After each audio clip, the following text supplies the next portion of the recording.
The first thing you need to know about the Elithari is that they don't beg. Not ever. Pride is their foundation. Strength is their identity. Their empire, spanning hundreds of worlds, is ruled by an ancient dynasty so powerful it makes other galactic nations tremble. At the heart of it all sat Princess Seraphina of House Elar, the most radiant and unyielding being in the known galaxy.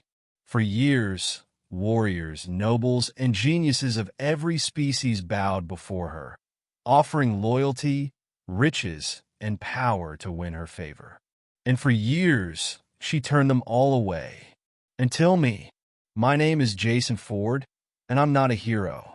I'm a scrap runner, a nobody who salvages derelict ships and sells spare parts to the highest bidder. I wasn't brave. I wasn't clever. And I definitely wasn't supposed to end up on the throne world of Elithar. But that's where this story begins. It started when I found the crown. I was scavenging a wreck deep in the Oriolis Nebula, an old, broken-down Elithari warship. The place had been picked clean by pirates, but in the wreckage of the command deck, I stumbled on something they missed. A small, ornate box covered in alien runes. Inside was the most beautiful thing I'd ever seen. A crystalline crown pulsing faintly with light. I should have left it alone. I should have turned around, sold it to some collector, and lived like a king for the rest of my life. Instead, I picked it up. The moment I did, a surge of energy shot through me, and the crown glowed brighter. Alarms blared throughout the wreck, and my ship's AI chirped in my earpiece. Unidentified artifact activated.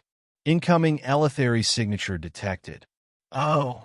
I sprinted back to my ship and hit the thrusters just as a sleek, silver Elithari dreadnought dropped out of hyperspace.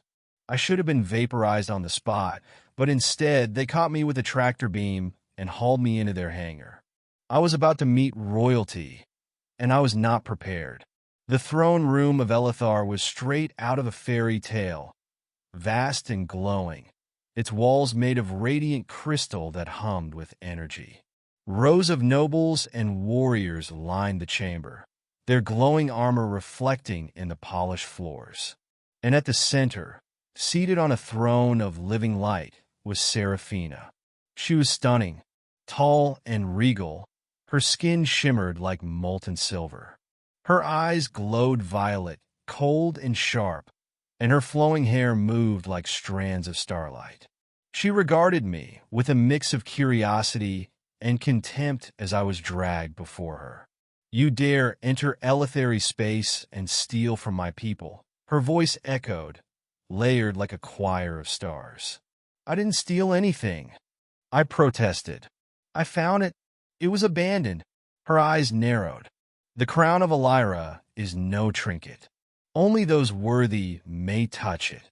Why did it respond to you?" I blinked. "Wait, this thing?" I gestured at the crown, which was now floating beside her throne. "I didn't do anything. It just lit up when I grabbed it." The crowd murmured in disbelief. Seraphina rose from her throne, stepping toward me. "You lie.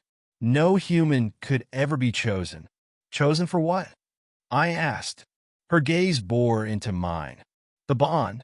I learned later that the crown of Elar was an ancient artifact, one that chose a mate worthy of ruling beside the royal family. Hundreds of suitors, warriors, and scholars had tried to claim it over the centuries. It rejected them all. Until me, Seraphina was furious. She had built her entire identity on rejecting weakness, on proving that no one could match her. For the crown to choose a scruffy human scavenger was an insult she couldn't bear.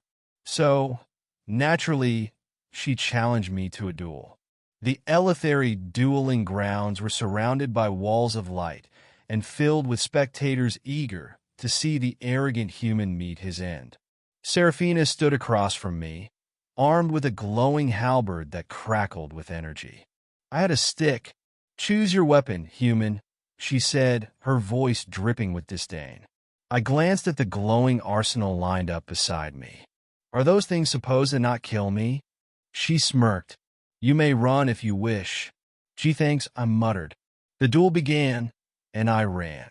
I darted around the arena like a lunatic, dodging Seraphina's strikes as her halberd sliced through the air with a hum that made my teeth vibrate. She was fast, graceful, and absolutely terrifying. Stop running, she barked. No thanks, I shouted back, scrambling over a glowing barrier.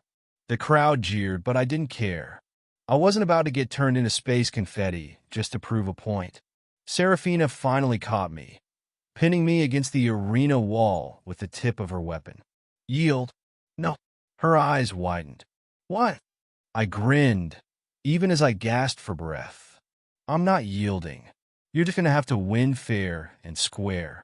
For a moment, she looked genuinely stunned. Then she stepped back, lowering her weapon.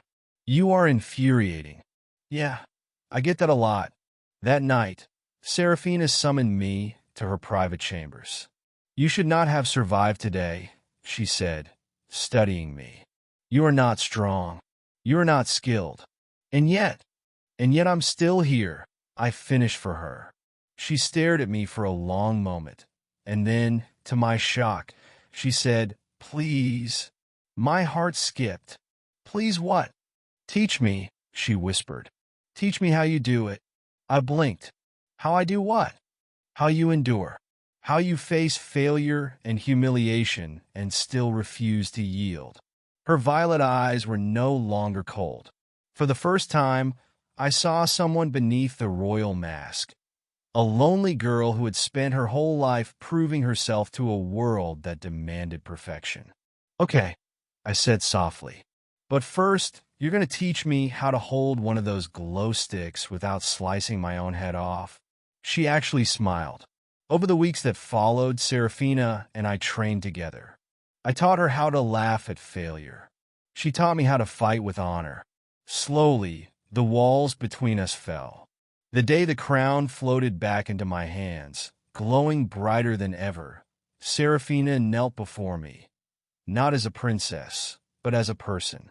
You are not like the others, she said softly. You make me better, and you make me stronger, I replied. For the first time in her life, the proud Princess Seraphina let herself plead, not for power or control, but for a partner. Will you stand beside me, Jason Ford? I took her hand, grinning. Try and stop me, your radiance,